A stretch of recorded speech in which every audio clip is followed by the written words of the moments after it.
So today's topic is everyone discriminates, and we're going to talk about two types of discrimination. Labor economist by trade, one of my fields, and labor economists talk about two types of discrimination beyond what a microeconomist would talk about. If you've had micro, you've had the topic of price discrimination, which is the idea of charging different prices to different people based on their willingness to pay, right? So if you go to we go buy cars, and me and Zeb show up, we buy the exact same car. Well, Zeb may pay a lower price than me because he's better at bargaining than I am. It's nothing personal. It's not like they hate me because I'm wearing a blue shirt, or they're trying to give him a break. They just know that I'll give them more money, and they like that, right? So it's a profit maximizing strategy called price discrimination.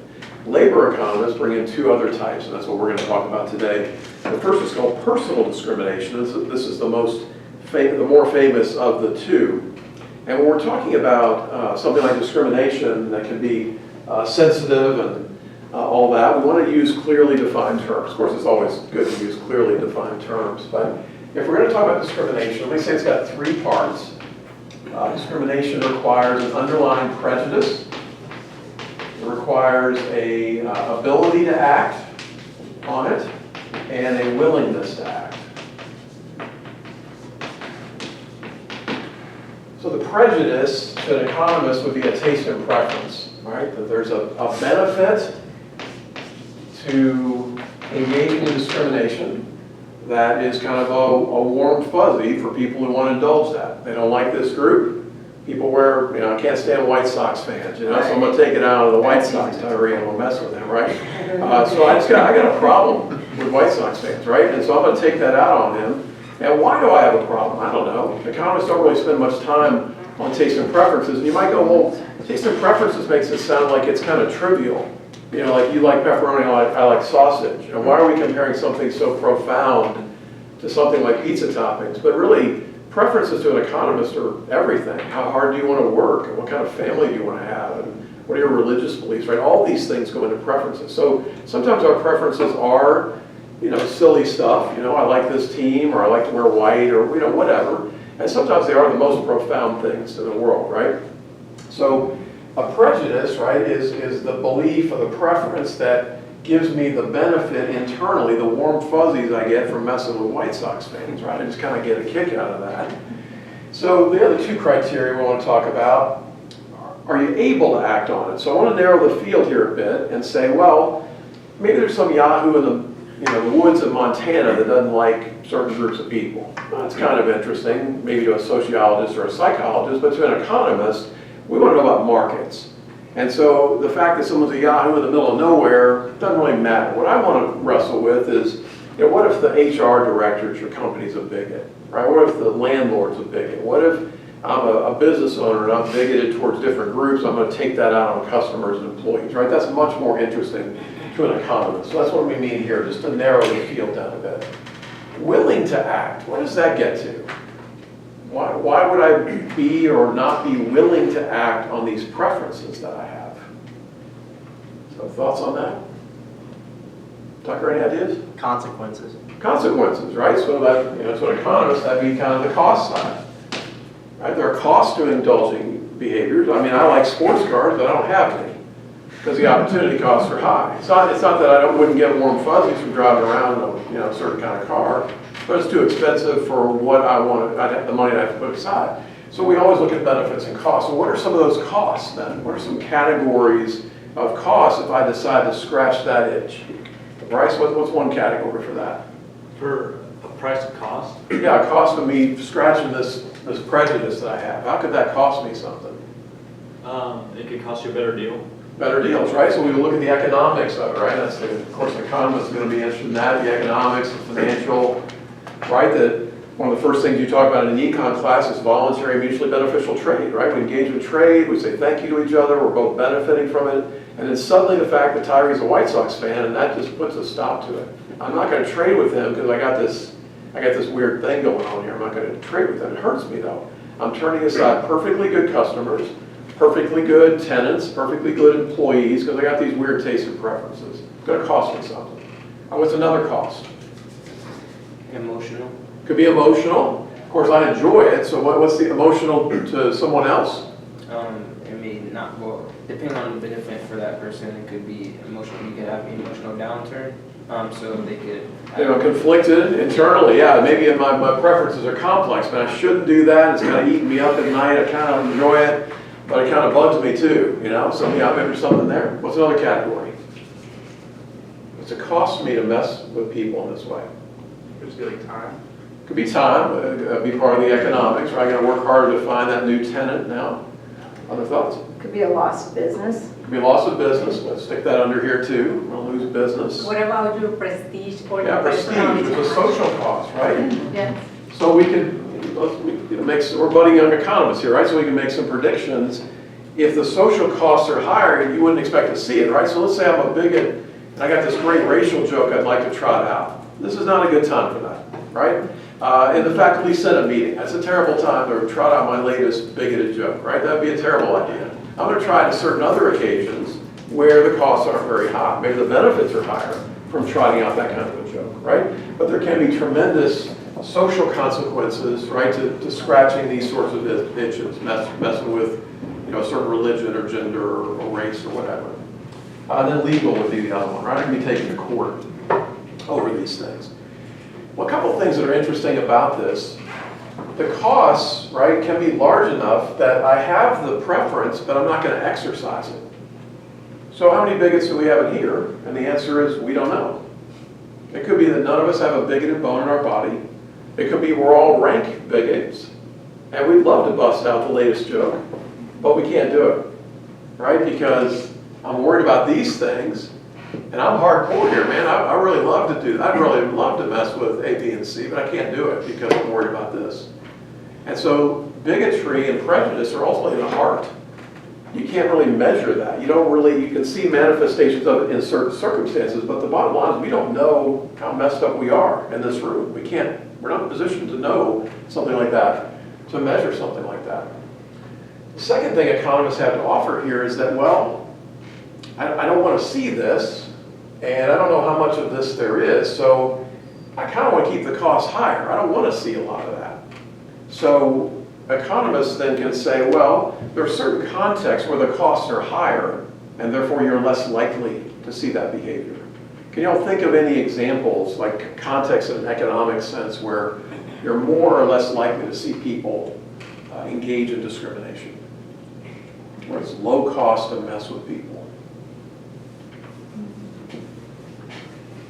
For example, with disability, I mean, nobody Someone with wants, disability? yeah, nobody wants to discriminate someone with disability. I mean, the social cost or the legal cost could be high. Yeah. I think there was an interesting experiment where they were doing car repairs, and I can't remember which economist it was measuring this, and they observed that car repair places were messing with people, charging higher prices with people that had disabilities. So was that because they were getting a kick out of messing with people with disabilities? That's personal discrimination. Or maybe it's a form of price discrimination. Maybe they're reasoning, well, if you got a disability, it's going to be harder for you to shop around different, get different prices. I'll bet I can charge them higher prices. And sometimes we can't tell what kind of discrimination is really going on. My guess is it was kind of price discrimination, right? There's not many people out there that are like, can't wait to stick it to the handicapped guy, right? I mean, maybe there's some of that going on. That would be personal discrimination, but maybe it could be just price discrimination. I'm just looking for more money, and I think this is a context where I can make more money. So information problems would be an example, right? If you can't really communicate very well in a market, all consumers are vulnerable to being messed with, and maybe certain groups of people maybe more than others.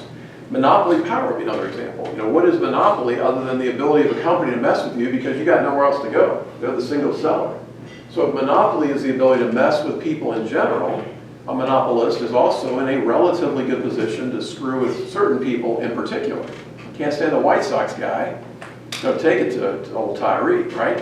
I can mess with all of you, but I'm really going to take it to Tyree because I have this monopoly power. If it's competition, Tyree goes, oh, forget it. I go to some other shop. I don't care. I don't need it.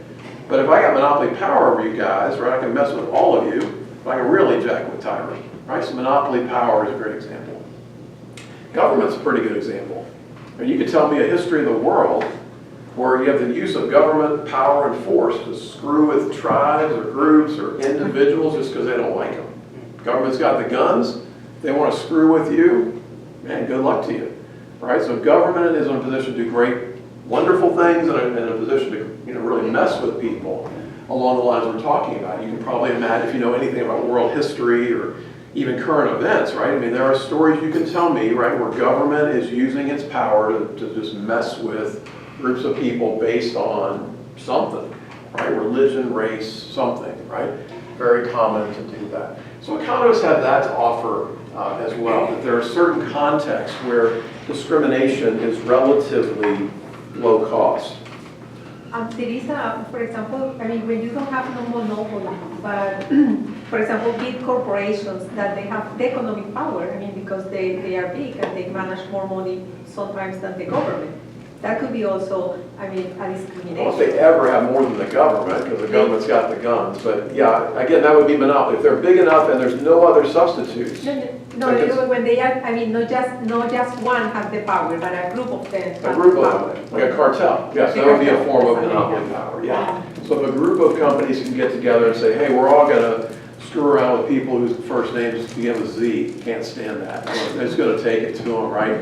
If we can all agree to that and hold it, cartels are hard to do though, right? Because we're all like, man, I could just sell to Zeb and make a little more money, right? So cartels always have a hard time there. But yeah, I mean, a cartel is an example of monopoly power. If you guys do market distortions, when you took, are y'all in econ classes now? We've taken them already. Micro or macro? Both. All right, so micro, right? You do your price ceilings, right? It creates a shortage. Right? Price ceiling says you can't charge these prices, causes a shortage, and then one of the questions is the supply is only going to be 10 units and the demand is 30. Who among these 30 people that want it are going to get it? There's only 10 units available. And so usually you get answers like, well, first come, first serve, or well, lottery, or need-based, something like that. You expect more discrimination here, right? Why not? If I want to turn aside Zeb, the White Sox fan, what the heck? I got another 18 guys here willing to buy the thing from me. It costs me nothing to discriminate in this context. You go to a normal market situation, right? We're up here at 20, and I start turning aside people because of my weird preferences. I lose money on that. I lose nothing basically here if I want to mess with you because the government has created this shortage. So whatever your beliefs about this, right? We don't know, but we all know people who think it's a huge deal, and other people are like, oh, it's not that big a deal, whatever. However big you think it is, then you don't want to invite this kind of problem. You don't want to give government power over people. You don't want to give monopolists power over people because if there's a lot of this out there, they're going to screw with people, right? So that's one thing that economists can bring to the table. It's also the case that getting away from, if we turn the coin over, getting away from competitive markets lowers the cost. So think about how competition usually works here, right? If we have a world where group X is being, let's say, underpaid in the labor market out of discrimination, then you've got profit maximizing entrepreneurs who want to hire those people because it's a bargain, right? If the wages are different, then I want to step into that gap and go ahead and hire those people because I love money and it's a good opportunity. So competition, entrepreneurship, profit max behavior is very helpful. When we get away from that, it can cause a lot of trouble. Second angle to talk about here is that some of this, though, is consumer-based. So consumer-based is a term that labor economists use called derived demand. Have you all heard this term, derived demand? Tara, you remember it? Remember what it is? Scripts and schemas. Who? Scripts and schemas, it plays off of that. I don't know Have you that. heard of that? So it's based on consumerism as well. It's basically the scripts and schemas is like the process itself of Okay. actually the derived demand. Okay. Is how the consumer purchases or receives the product itself. In the context of labor, it's that the demand for the labor is derived from the demand for the product that the labor is making. Exactly. Right? There's a lot of interesting things that pop out of that. But sometimes discrimination is coming through consumers. So let me give you some examples of this. Let me tell you about a religious belief you've probably heard of before. There's some people who believe that the number 13 has supernatural powers. You heard of this? They believe that if you invoke the number 13, the gods are going to do something, and and unlucky things will happen to you. Y'all heard of this? Okay. Let's say you're in Indianapolis and you've just bought a 20-story building, or you go into a 20-story building. How will you see that discriminatory preference lived out? What will you see in that 20-story building? I will not see floor 13. You will not see floor 13.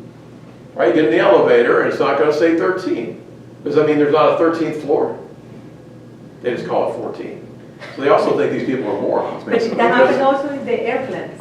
Airplanes do the same thing. They don't have 13 They online. skip 13, right? So that's all based on this religious belief. How many people believe this? I don't know. Let's say that you're the owner of the building. You're like, man, I am tired of 13 getting discriminated against. This is uncool. I am not going to let this happen in my building. I'm putting a 13 in my elevator. So what do you think, Bryce? How's that going to go for me? I guess you'll lose some business with the people that don't like them. There's going to be some tenants who are like, I don't think so, right? Kind of hurts me because I don't have the problem, but I got some tenants out there that believe it and they're not going to buy, and that kind of hurts my market a little bit. But there's probably enough tenants out there that don't believe 13 is anything. But their problem is they got employees and customers who believe that, right? Once they find out you're on the 13th floor, they ain't shopping there. So even though the owner doesn't believe in it, even though the tenants don't believe in it, if there's enough other people who believe in it, what's the thing to do? Discriminate against 13. Don't put it in my building. Now again, maybe 90% of the population has that preference. I don't know. I don't think it's that many people. But the point is, all it takes is a small group of people, and you can actually leverage discrimination downstream of that in a pretty interesting way. Let's go to a far tougher example. Let's say in the 1950s, Deep South, medium-sized town, you run a restaurant, and you're not a bigot against African Americans, but finish the sentence. Your customers are. Your customers are. Your employees are. Some of them. What do? I'll let the ethics courses take care of that. But the point is, right, that's gotten a little real now, right? Because if I decide, hey, I don't have a problem with African Americans, I'm going to open up my restaurant to everybody. That's going to be costly to me, right? I mean, I'm going to lose business.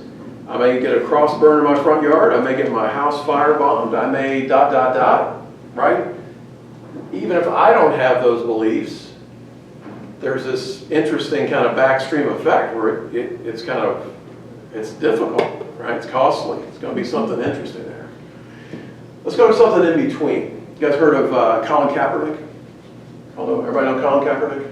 Yeah. So Bryce? And then Sachin? All right, so you guys will help him out with that. So who is Colin Kaepernick and how is he interesting in this regard? The whole Nike ordeal, he needed during the national anthem is how this relates. Okay, kneeled at the national anthem, right? And some people not cool with that, right? So discrimination would be that I don't pay someone what they're worth, or I don't have them on my team even though they're qualified to be a quarterback, right? What would otherwise be mutually beneficial trade, something just got weird there and I'm not going to hire Colin. When we talk about the productivity of a quarterback, how do you measure that? How do you describe the productivity of a quarterback? Conversion rate. Tristan, help me out here. So what's the productivity of a quarterback? Not really sure. Quarterbacks, throwing the ball. Yeah, how good they are, like their accuracy. Accuracy of the passing. Okay, Zeb, what else? Their, I guess, record, like how many wins. We can do wins and losses. And of course, that's noisy, right? Because, you can be a pretty good, you can be Trevor Lawrence on the Jags, right? You're like, pretty good quarterback on a crappy team, right? So there's some noise there, but you could look at wins. That's helpful. Okay, Tyree, another statistic here. Conversion rates, so pass conversions. Yeah, completion rate, yards per attempt, yards per completion. I mean, outside of just their on-field statistics, you can look at jersey sales and popularity. Yeah, okay, so then it starts getting weird, right? Because there's kind of how good he is on the field, and then there's how good of a leader he is, right? Because I could be really good chucking the ball around, or running the ball, Colin's a good runner, but not a great leader. So if I'm a good leader, I think that leads to wins, right? So I want wins if I'm an owner. but jersey sales, and right, because really productivity is what does Tyree bring into the organization, right? And for a quarterback, it's actually kind of complicated, right? He's bringing throw the rock kind of skills. He's bringing team chemistry, productivity, lead us to victory kind of skills. He's selling jerseys. He's selling seats. He's giving me a better chance at the Super Bowl. So why not bring Colin on your team, right? And one story would be the owner's like, dude's not coming to my team because that is unacceptable, right? That I'm sure there were some owners where that was the reason why they're like, no, not hiring that guy. And we would model that with exactly what we talk about here. That is unacceptable to me, not going to hire the guy. What are some other reasons you wouldn't necessarily bring Colin on? Right? Loss of money? Lost money from the fans? the fans, right? If there's enough fans who are like, I don't think so. I'm not going to games. I'm not buying the jerseys. I'm not getting the popcorn in the parking. If you're hiring that guy on your team, I'm out, right? The owner in that case might go, I respect Colin Kaepernick. I love what he's doing. I would kneel if I could kneel. You know, you can picture him going, yeah, I'm all in with that, but you're killing my business model here. Another story to tell? How about that locker room? Yeah, divisiveness.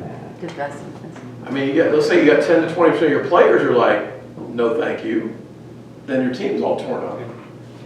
Any of those stories are sufficient. Right, all of them are rooted in discrimination, but you can tell me that it's the owner being discriminatory, the players, the people. I don't know. It doesn't have anything to do with his performance on the field, his productivity, but it is kind of his productivity, right? Because if no one's going to come to the game, if he's on my team, or my team starts losing games because of the turmoil in the locker room, that's a productivity issue, right? So why is Kaepernick not being hired is a really interesting question to a labor economist. Right? You could tell me stories that are here, or you could tell me a variety of stories that are down here. NFL has some other interesting examples. You all know the story of Ray Rice? What's the story of Ray Rice here? Tucker, you got this? He was in trouble for domestic abuse, wasn't he? Yeah, anybody got more specific than that? I mean, Anybody seen the video? Yeah, it's It's an elevator? Elevator. Yeah. He and his fiance are drunk, and he pulls her in the elevator by her hair. They're now married. I hope it's going well for them. That's interesting. You know, you're not going to do a video of me and my wife doing that, but whatever. You know, taste and preferences. Some people like to get drunk and play with their hair. I don't know. Pepperoni sausage. It's up to you. But what happened to Ray Rice's career? Right? It's funny because other players had done worse things to women, but it's not on video. Go on. Deshaun Watson. Oh, What did Cleveland pay for Deshaun him? Watson. Yeah, karma really Mixon, sucks. Tyreek Hill, right? There's other people who've done worse things, but Ray Rice, unfortunately, was on video. Ray Rice also was at the end of his career.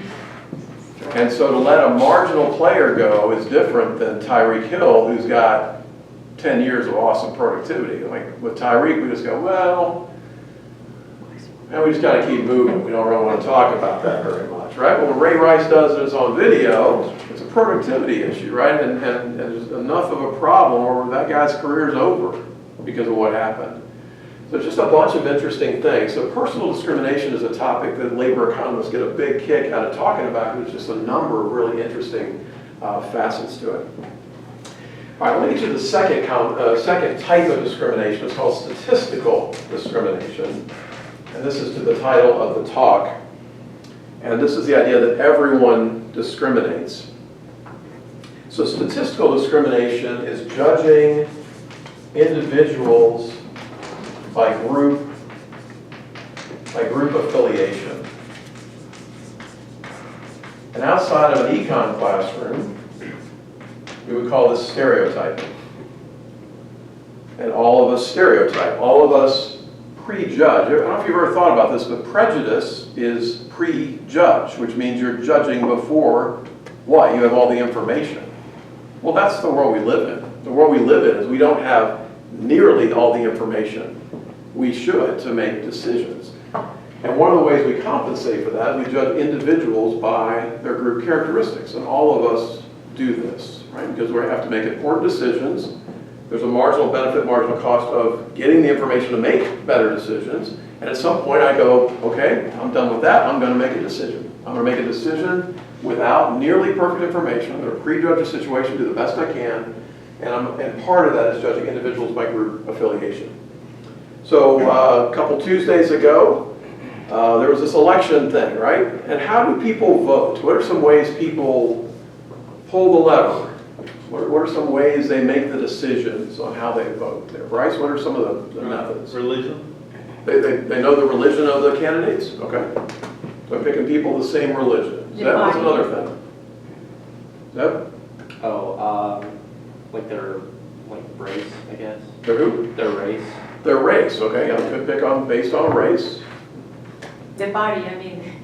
Party, yeah, party's very common, right? Well, I generally like this party over that party. I've never heard of either of these people. I don't know. But I like this party over that party. I'll pick this person, right? That happens a lot. We talked about why voters have so little information in our first talk, if you want to watch that online. But that's the nature of these things, is that voters and us in general know very little about politics. But you get to the bottom of the ballot, if you guys have voted before, you're like, I've never heard of these people, and I'm supposed to be choosing. It just feels ridiculous. Any other metrics that we use? Like, how famous are they? How famous, and one proxy for that is name recognition or how many yard signs there are.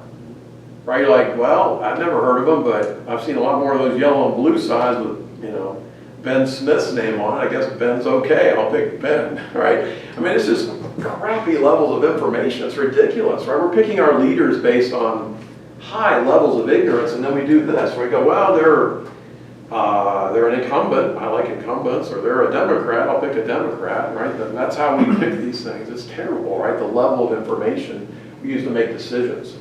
Let's say that you have been charged with roommates or parents to obtain a 12-ounce can of Del Monte French cut green beans for dinner tonight. And you go to the local store and there happen to be 2 cans left on the shelf. They're the same price, and one has a dent in it and one does not. Which one do you go for? No dent, No dent, why, Kathy? because it just looks better. Oh, it looks better, that's and personal discrimination. Yeah, and I assume. I don't like the way that can looks. Right, and I assume that it is, that it's not been tainted or anything because of the dent. So are you guaranteed that the undented can does not have trouble? No, Are you guaranteed the dented can has trouble? no, but I feel good about the choice. You feel good about it, right? It's probabilities. And she's like, well, there's this population called dented cans, and there's a population called undented cans. And I just feel better statistically, probabilistically, about undented cans versus dented cans, right? Based on our sense of the science and the physics and the other stuff, we go, I'm just going to go undented, right? That could be aesthetics, but that'd be this, right? I don't like the look of that can, right? But there's this other thing, production. I'm just trying to get through dinner without ending up on the throne. That's what I'm after here. When we do statistical discrimination in business, we're going to see it as another profit maximizing strategy. And in fact, it's nothing personal. Like Kathy's not picking that undented, or the undented can and avoiding the dented can because you got like a personal problem with dented cans, right? If she knew the dented can was safe and she knew the undented can was jacked up, which can is she going for? I'll take the dented can with the good green beans in it, right? I'm just trying to get through dinner with good green beans. That's the deal. I just don't know what's in the can. I got a problem here. I got imperfect information, right? Imperfect information is the key problem here. Here's another one. When I was in grad school, I went out for the intramural softball team for the econ program. And the captain, I go out and the captain looks at me and goes, "You look like a right fielder." How many people understand that joke? All right, so Yes. Zeb, explain that. Just based off of like playing baseball, like whoever's like in right field may or may not be one of the not better players on the team. They're not. That's where you put the worst player. You put the worst player in right field because, Tucker, why you put him in right field? statistically the ball's gonna be hit there. Yeah, balls are not hit very off the right field, so you put the worst player in right field. That's, if you've been stuck in right field and you didn't know that, I'm sorry. But you just learned that people have a low view of your softball skills. So at first I'm like, because I play baseball, used to, and I knew what that meant, and I was not happy about that. And I'm like, dude. But then I'm like, okay, I know what just happened. I just got statistically discriminated against here, right? Because they're looking at me going, okay, tall, skinny guy with glasses. You look like a right fielder. He said, look like a right fielder. Isn't that offensive, He sticks me in right field. So what happens? I go to right field and I kind of play my way into the infield. I have to show myself over time. And is that fair? I don't know, but that's life. I mean, life is, I want to win the softball game, and I'm not putting Schonsberg at shortstop. I've never seen the guy play before. We'll try in right field. We'll see how it goes, right? That's how we all roll when we make these decisions. My students, I don't count off, but I circle their spelling errors. I do blue book tests. I circle their spelling errors. No penalty. If you do that on paper, I'll crush you for that, right? But on a spontaneous writing, on a test, there's no penalty for that. Why do I circle their spelling errors? There's two possible theories. One is I'm a jerk and I like to rub ignorance in people's noses. That is not the correct answer. But what's the real answer here? Why do you think I do that? Bryce, why do you think I do that? So they can learn for future papers. Why is that important? That way when they go for like a job interview or they need a paper or when they're in their profession, they don't like make themselves look worse than what they actually Make are. themselves look dumb, right? Yeah. I mean, there's two types of people, generally, people who spell well, people who don't spell well. And there's wonderful people in the don't spell well category. And there's turkeys in the spell well category. But all things equal, you'd rather be in the spell well category. And so it's a low-cost chance for them to kind of work on it. Oh, yeah, I keep forgetting the EI rule, right? I mean, let's figure that out, right? Because all things equal, you're going to get judged, right? You're going to be put in groups, and you want to make sure you're, all things equal, you want to be in the groups that look right, because all of us are going to look at that, and we're going to make decisions based on this imperfect information. Let's think about some applications of this. After 9/11, if you're in charge of screening at airports, what's the tension you have as you're screening people? They're in a hurry to get through. Hmm? They're in a hurry to get through, and you want to be, going to do your job diligently. So what's that mean, though? I mean, so diligently would mean I search everybody, right? Mm-hmm. Equally thoroughly, right? But that's costly. So what's another strategy you'd be tempted to take rather than searching everyone fully? Tristan? I mean, they're stereotyping. You stereotype, right? You go, younger people, I'm not going to search, grandma, 92. Is it possible grandma's got the bomb in her shoes? Possible. I'm going to just let grandma go, right? Because that's a choice. We have finite resources. We have finite time. We can make people wait longer in line, cost more to everybody. Your basic choices, we're going to go crazy on everybody, or we're going to get selective and random and start picking different groups. My brother-in-law has the unfortunate name Carlos Martinez, and he gets stopped a lot in the airport, right? Because there are apparently Carlos Martinez's around the world that have caused trouble. And so he gets screened. No one ever messes with me because I've got a name where we've not been in that kind of trouble with the law. But, I mean, what do you do there? Right? Do you search everybody, or do you stereotype, right? And that's the choice. And you can imagine where stereotyping is often embraced as the best way to go. Let's get intense, let's get real practical with this, okay? You all are preparing for careers, right? And when you go out in the job market, what are they going to see about you as they make their decisions? So Tyree, what's the first thing they're going to see as you're trying to get that first big job? My skin color, my race. Your what? My race, skin Your color. race. Okay, what else? Depending on if they look at my resume, the university I came from. Okay, university. Yeah, social media is probably. Okay, yeah, they're going to check out your social media. Background. Your email shouldn't be hiaplay@gmail.com, right? That's not a smart move there. Again, are there really productive people who have email addresses like that? Yeah, but that's not a group you want to be in, all right? So university, what are some other things here? Tristan, what else are they going to see on that application? What else are they going to ask you for? I mean, just stuff like you accomplished. Things you accomplished, like what? Like you did like extracurricular. Extracurriculars, they want to know about it. Why do they care about your extracurriculars? Well, apparently they think people with extracurriculars are better than people without extracurriculars. I don't know. Tucker, what else? Yeah, I mean, they're gonna know any projects you did, classes. Key projects, GPA, what you majored in. Is a 3.8 the same as a 3.3? Maybe. I don't know. Is IU East the same as Harvard? Of course it is.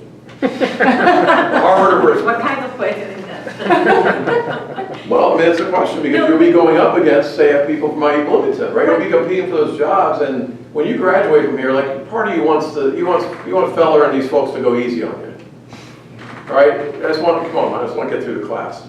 But the problem is, right, if they go easy on you, what's the value of your degree, and how's it going to be perceived by people out there? They're going to go, IU East? You don't want that. You want people, when they see IU East, to go, IU East, School of Business. Well, okay, I got something here. That's what you want, because that's what we're talking about here. It's not about picking IU Bloomington or Harvard. It's not preferences like that. They're trying to find good people. And you're sending these signals all the time. And so if you have a typo in your cover letter, see ya.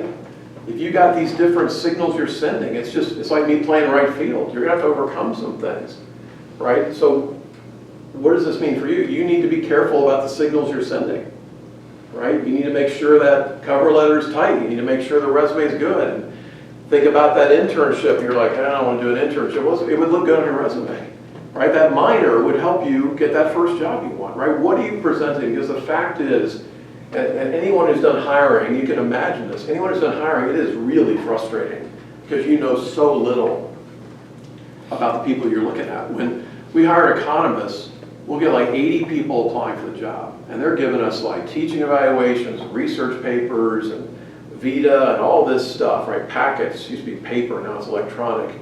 And we have a committee of 5 people, 3 economists, another business faculty member, and then an outside business. 5 people looking at 80 packets of information. And then we're gonna meet maybe 15 of them in a hotel room in New Orleans at a conference to talk to them for 45 minutes. How do we get from 80 to 15? How much are we gonna read 80 packets of information? 5 people, that's a lot of work we're putting in. And we're just looking, right? And we see something, we're like, right? I mean, that's how that goes. You can imagine, imagine looking through 80 packets of information like that and trying to make a decision which 15 you're going to talk to. It's very, and you know as you're doing it, you're like, man, I know I'm throwing aside people that are really good here. And I know I'm inviting people to this hotel room that are going to be terrible. Well, what else are you going to do, right? That's all you got. You got paper. And then you get into the hotel room. And how well can people perform for 45 minutes in front of 2 or 3 people in a hotel room? Sometimes well, sometimes not. And again, you're at the same spot. We're going to invite 3 of you to campus for a day. And we're going from 15 to 3. We're spending 45 minutes with these human beings trying to figure them out to make a decision on who's our top 3. And we ask questions, we try and figure them out, and try to catch them off guard and ask them about their teaching philosophy and all these things. And again, there's people that are good and you're missing it. And there's going to be a turkey you're probably going to bring to campus, and you're not going to find it until the next level. And then you bring them for a day, and even a day. And then we're going to make them $1 million offer over 6 or 7 years. I mean, that's a lot of resource to put into a decision, but it's still, at the end of the day, frustratingly little information. And so we have to be careful, right, how we present ourselves, the power of first impressions, right? Because it's hard to overcome those. People they prejudge you, right, based on that first impression. If the first impression is garbage, you can get around that, but man, you don't want that barrier, right? Now, a lot of times people hear this and they think, well, they go right to race and gender. And can there be race and gender here? Yes, right? But a lot of the most interesting examples are not race and gender at all. I went to Purdue, right? I have a sociology major, or I have a certain GPA, or whatever. I remember wrestling with this. I was teaching it, and then I was going to the job market trying to hire people. And I went to the little coffee or cocktail hour. Afterwards, I'm talking with the old department chair, and I said, Tim, man, this is really frustrating. What do you look for in candidates? And he goes, well, I like a good handshake. I laugh. I thought, that's pretty funny. He goes, no, I really like a good handshake. I'm like, oh, well, tell me more. I thought he's got the secret. He's got it. And he goes, well, very humble. He goes, I don't know. Every time I've hired someone with a good handshake, it's worked out. And every time I've hired someone with a bad handshake, it's been terrible. Okay. And did he find the holy grail of, job? I don't know. I don't know about that. But that's his data. He's got data points, right? The 4 good handshakes worked out great. The 4 didn't work out great. If he knew that a bad handshake person was going to be gold, he'd hire him. It's not about getting a good handshake. It's about getting a good employee in the face of imperfect information. If he was talking to a good handshake person who turned out to be garbage, he wasn't going to hire him just because he had a good handshake. He's trying to find good people. So if the last 4 people from IU School of Business that have been hired by company X, right, you're now interviewing with them, the last 4 candidates they've had from IU East have been garbage, will that affect how you're seen? Yes. Is that fair? No. I don't know, I guess not, but that's life. Let's go the other way. What if the last 4 people they've had from IU East were golden? Will that affect how you're seen? Is that fair? Yes. And everyone's like, yeah, that's fair. No, that's not fair either. You can't switch your answer on me there. It's not fair, but that's life. And all of us do the same thing. If you've had 4 bad experiences with Group X, you're going to be a little punchy the next time you run into Group X. That's life. That's the way it goes, right? And so it's just fascinating, I think, to think about, discrimination is such a fascinating topic, but just in general to think, all of us do this. All of us engage in this type of discrimination. You want to hold your priors loosely, right? You don't want to make firm decisions based on handshake quality, right? But the reality is we all do this and sort of hold those loosely, to hold back our prejudices, to get more information when it's made available to us, be willing to switch our assumptions and our data and all that. But the bottom line is we all make decisions like this. We all discriminate in this manner.